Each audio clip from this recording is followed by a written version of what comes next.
The Todd Shapiro Show. Time to hit the button! On Canada Talks, SiriusXM 167. Okie dokie, doggy daddies. We got our man from bovedainc.com on the phone, BOVEDAINC.com. And he's been on the show for a good couple of years. We love the guy, Lance Lambert. Hi, Lance. Hey, how's it going, Todd? How you been? Well, dude, I'll tell you, it was a tough day on the markets today for the pot stocks. I don't know if you noticed. I knew, even being on holiday right now, I knew that'd be the first thing we'd talk about out of the gate because I did hit my radar this morning. Yeah, a little crazy, man, that we haven't seen a hit like that since I'd say last January when Sessions, he always tends to shoot one over the bow, as we say, the beginning of Q1 of each year. He did it back in, the beginning of last year because of the legalization of cannabis in California, and he did it the year before because there's some stuff going on in Colorado. So normally you don't see quite a ripple effect, but gosh, Afria, definitely due to that loss that they accounted for in Q3 last year, it has kind of sent the stocks going the wrong direction, unfortunately. Yeah, after he got crushed, down like 12, 13%. Who knows? My portfolio is the last couple of weeks definitely been a little depressing. I'm not going to lie. I was trying to take a bit of a chance on some of the smaller name stocks, and you got to be very careful to everyone. But who knows? It's such a volatile space that these things could bounce right back up that 10, 15% in the next week or two. You never know with it. Always do due diligence. Do a lot of people, Lance, and I kind of ask you about this week after week after week, but do a lot of people really talk stocks first when it comes to cannabis? Or are people just talking about, cannabis reform and cannabis legalization and cannabis knowledge and education and whether you can't really make health claims, but what seems to really gravitate to people? Is it the stocks first? It seems like this year there has been a little bit of a shift. Several years ago, we did have a much higher focus on education and medical attributes. As to your point, none of them by law, at least in the U.S., can we make any sort of claims on how it saves or helps or the rest of it. But the fact of the matter is that we have seen over the last year, and I feel it's really been, essentially a reaction to the legalization in the Canadian market. Because, again, we're talking about some big players. We've got guys like Aurora and Tilray and Canopy and, of course, Afria, amongst others. And Trulieve, mention Trulieve. I own stock in Trulieve. Mention Trulieve. Yes, Trulieve, and the list goes on. And there's some phenomenal companies up there, and they're companies at scale. So I think once we really started seeing that there was this shift and more people could invest, because keeping in mind, up until Canada, there's just a few companies that were really on the stock exchange that you could truly invest in that touched the plant. Because, again, we talk about the ancillary industry, Boveda being a part of that as an example, versus Trulieve, who obviously does touch the plant. And a lot of people got excited about being able to invest in those companies that do touch the plant. So, unfortunately, I think that's where it shifted. It's also a little bit of geography. Still we see on the left coast all the way from Mexico up into Vancouver, a lot of conversations more centric around culture, around the craft. And again, as you get to the right coast of both of our countries, the shift is a lot more suit and tie, a lot more business, a lot more investment, and exponential growth conversations. So, but overall, I'd say it has shifted more towards the investment and the money side. And hasn't there been sort of some negative news to those who are really hoping for legalization in America? Sort of some sort of statements that make people think to believe that it's going to take a little bit longer with Attorney General Barr? Yeah, Barr, it's one thing, it is obvious he's not Sessions, right? So okay. Sessions comes from the Deep South, really cut his teeth down in Alabama, specifically focused on narcotics, not just cannabis, but across the board. So it's almost like he was the DARE poster child, for lack of a better term. Now, you get into Barr, a little bit more open-minded, not quite as right-wing, so that does benefit us, but he is cautious. And you do have people who constantly pitch up, like the former head of FDA. He's put some commentaries in his tweet feed lately about his opinion on how, keep in mind, CBD is being added to consumable products, and there hasn't been enough studies around it. We don't necessarily disagree, but it would be nice if the U.S. would work with some countries that are more open-minded in studying the plant, specifically like we've discussed before, Israel. They're so far ahead when it comes to medical and the actual science of the plant. There needs to be some more cross-pollination between countries on the studies, though. Yeah, without a doubt. And again, one of the things you can't do with cannabis is talk about sort of its you can't make specific health claims, but you can talk about news. And Forbes released an article just yesterday I saw, which talked about a new study suggests that cannabis may be effective for rheumatoid arthritis. There's all these different, it's just, I guess what I'm getting at, Lance, is it's so important, this continually studying of this plant, because my goodness, if we actually have proof that it is great for this stuff, what a game changer. Oh, 100%. I mean, and there's so much more out there than what has been shared, and eventually it'll come to light, but that's where I spent a better time in effort around my studies, was specifically, again, what was going on with the university around cancer and cannabis in Tel Aviv, as well as some of the more open doctors in the U.S., like Dr. Sue Sisley, who was the first to get full funding in order to study cannabis in all different respects, but even specifically around PTSD, since we have a lot of troops that are coming back from wars overseas in recent years. So, again, you're right, you can't legally make claim if you're a company that's on the production side, but we very much do discuss it. There's a lot of studies out there. I think one place that I'd suggest, and I'm surprised I haven't shared it with you before, if you go to www.cannabis-med.org and then /studies/study PHP.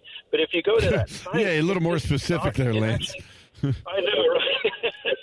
It's my favorite site to go to because just going to cannabis-med.org, you'll find all kinds of information. But specifically, that section has documentations of dozens and dozens and dozens of studies that have been performed since about 1970. And they just uploaded more recent studies that occurred within the last 2 to 3 years. And again, this is referenced both domestic and international. A lot of them tied to private colleges or private sources for funding, because again, like the U.S., we don't have necessarily a great public funding program around this plant. But again, it shows you where they talk about studies with PTSD, with back pain, with Alzheimer's, all the way down to a grand mal and epileptic seizures. I mean, a lot of these legitimate studies, and you look up these doctors, you're like, wow, these are serious, successful people in their own right within that space that are looking at this plant. So again, I wish more of that would come to light, but I think it eventually will as it becomes more mainstream, Yes, no doubt. What about the market of baby boomers and sort of an aging population that might have actually had the stigma a lot more just based on the way it was kind of marketed? This is what your brain will do on drugs with an egg frying. Are they starting, is that demographic, Lance, starting to lighten up their views and become big consumers? They really are, and if I can share a personal story, because I love to, because, I've been out of the green closet for some time now. I actually was at a car show in Northern California, and traditionally when you go to car shows or what we call hot rod shows, the demographic, I'd say the median age is about 55. There's some guys younger like me, but there's a lot of baby boomers, even silent generation or working generation as they're called, the gen over baby boomer. And I was sitting down at a table. It was kind of a shared space as far as being able to eat lunch. There are 3 gentlemen, I'd say in their mid to late 60s, and just came up in conversation what I do for a living, and I shared. And the first thing the guy closest to me asked, do you have any on you? And then we continued to talk, and the other guy started listening to conversation like, oh, so do you have any on you? Like, are these guys for real? I'm like, do you guys actually consume? They're like, yeah. They're like, we don't trust the opioids. We don't trust the medications that they're prescribing to us. We know this is natural, and we know it works for what we need. And I was just taken back by these older gentlemen because, again, all of us stereotype and generalize demographics in general. We just do it day to day. And when you meet older individuals, you think that they have been kind of kept in that proverbial green closet, and they aren't very well educated. And these guys were. They knew exactly what I was talking about and were intrigued by it. So it is the fastest growing segment. It's pretty much over age 35, so that does include Gen Xers like ourselves as well as the baby boomer. But that's by far the fastest growing segment for us on the consumer side. And thankfully so, because that's taken us further into the mainstream. And Lance, do you have any sort of theories on the slow process of legalization, more specifically in your country? Because, as some would say, and again, it's sort of conspiracy stuff, that Big Pharma really doesn't want it to happen? Well, the biggest concern there, and I'm just speaking for myself, not for others, my apprehension, I was just speaking to an individual that said, oh, gosh, it'd be nice if we could at least get it to Schedule 2. And I said, actually not. We want it to be deschedulized. We want it to be 100% regulated, of course. Sorry, can you explain that to people, what a Schedule 1, Schedule 2, or unscheduled drug is? Yeah. Definitely. I was sorry about that. Yeah, so Schedule 1, you're talking about hardcore. It's typically your methamphetamines, your Molly, MDMA, cocaine, things like that, hardcore controlled substances. Unfortunately, cannabis got grouped into that. We very much have Nixon to thank because actually his panel were the ones that are like, no, we're finding there's no problems. We're not seeing psychosis. We're not seeing these issues that in these claims that were coming out of reefer madness. And Nixon wanted to put the kibosh on it to suppress certain ethnic groups in the U.S. But long story short, anyway, it never meant to be in Schedule 1. So Schedule 2, when you drop down to Schedule 2, that's more like opioids are Schedule 2. So that's how they're able to prescribe them because anything that's Schedule 2 is when you're starting to get into something that the government considers to have medical benefits. So while heroin is very much illegal and found on the street, of course you have the flip side of that, like Oxycontin and things that are legal from the pharmas. So if you drop it to Schedule 2, it really only opens up cannabis to just that, the pharmaceuticals. If you were to drop it to a lower schedule or fully descheduleize it, then it wouldn't lock it into being accessible by just one group. So that's why a lot of individuals like the folks behind SB 420, which is over in D.C. right now going on, trying to get that pushed forward, they aren't wanting to just drop it a schedule. They're wanting to deregulate it and make it more of a capitalistic opportunity, kind of similar to what Canada in a certain way did. So we don't know where we're at, though. I think I can still say I could see it happening within the next few years, honestly, with the U.S. We're so far behind both Canada and Mexico and North America, for that matter. I don't know if you know this, but where was cannabis scheduled as a drug in Canada before we legalized it? I've never thought to ask that question. Like, what was it considered? What do we call it here in this country? Well, you guys did recognize it for medical attributes because you actually did have an international medical program. That's one thing we did not have. I mean, I'm very proud of California and the fact that they introduced, Prop 215 back in 1995. We voted on it, brought it in 1996, but still that's just one state, not an entire country that acknowledged any sort of medical attributes or benefits, just in general speaking. So Canada, again, you guys were ahead of us because it was recognized as a medical before it was obviously recognized and voted in as an adult use or quote-unquote recreational source for consumers. It's just so interesting to me, all of it still. It's so weird because when I talk to you, I'm reminded of everything going on in the States right now where some, obviously, states are, it is decriminalized, it is legal, yet federally it's not, yet people are still trepidatious of going into the industry, even though some have been successful with it, some haven't. It just seems like it shouldn't be this confusing. That's very true.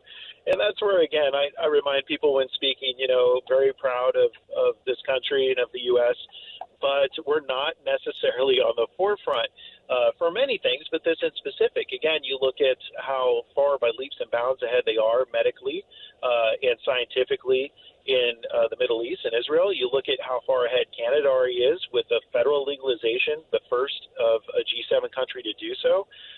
But even looking over into Europe, like we've talked about, with Luxembourg is launching an adult use program, not a big country, but still respectfully a country in its own right because a lot of larger companies set up home base there in Europe. But Germany, Switzerland, Portugal, the list goes on, even England, that have legalized medical programs at a federal level. So it is a little frustrating, and we know, unfortunately, it comes down to politics, and a lot of things that are driven in the U.S. aren't just politically so, but financially so as well. And that's where a lot of the conversations come in around equal rights of opportunity. Within cannabis, we're still seeing that there isn't necessarily an equal rights that's happening here, even just on a local level, never mind, again, state or federal.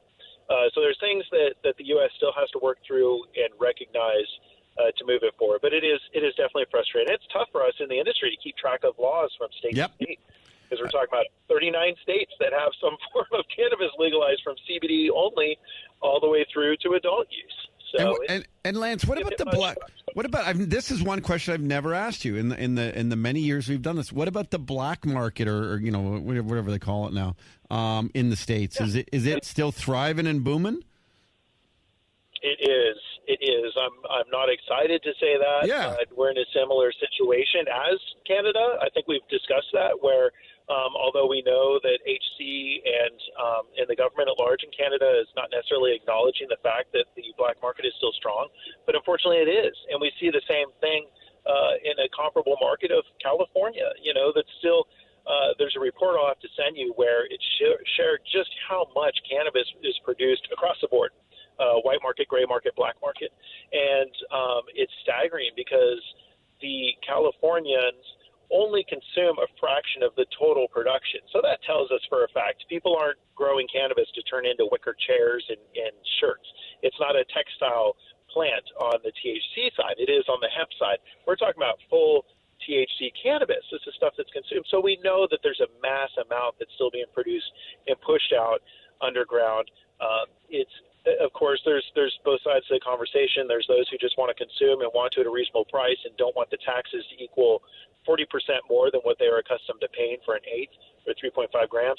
But then you have the other side, like myself, that very much is an advocate of legalization in order for you to know where you are sourcing your, whether it be medical or adult use, recreational, but where you're sourcing your flower from. You want to make sure that it's not using growth inhibitors, pesticides, herbicides, heck, even heavy metals that have been found, because this plant is of the phytoremediation class. So that's why they planted a bunch of hemp at Chernobyl, at 7 Mile Island, to soak up all of the radioactive matter out of the ground, because these plants consume everything. So even growing a crop on what was a piece of land that had heavy metals in it, those are things that I want to know, because I want good things going in my body.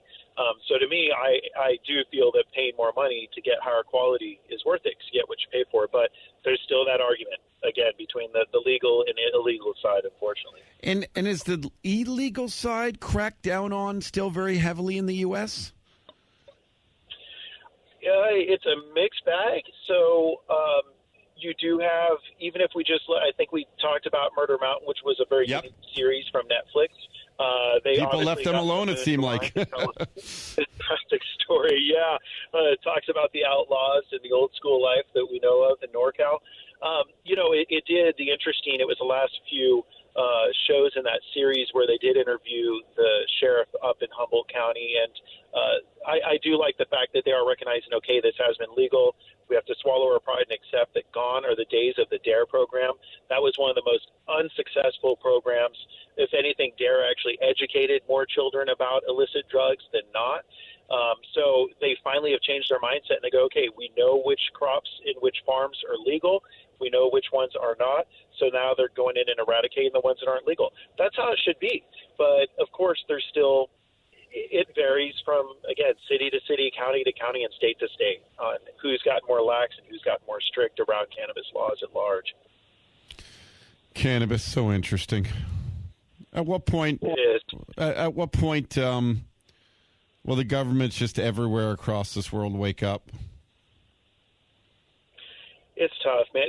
I think until we really put, and it's so funny, you and I have talked about this, Todd, because we're both, again, similar age. You get to a certain point in your life where you start recognizing that the quality of life and humanity as a whole is more valuable than politics and monetary gain. And I do hope that the people out there recognize that you can have all the money in the world, but to a certain extent, you can always say money doesn't buy happiness. It's the same situation with this until society at large looks back and goes, this is a natural plant that has an exponential amount of potential to help us with our sickness and our ailments.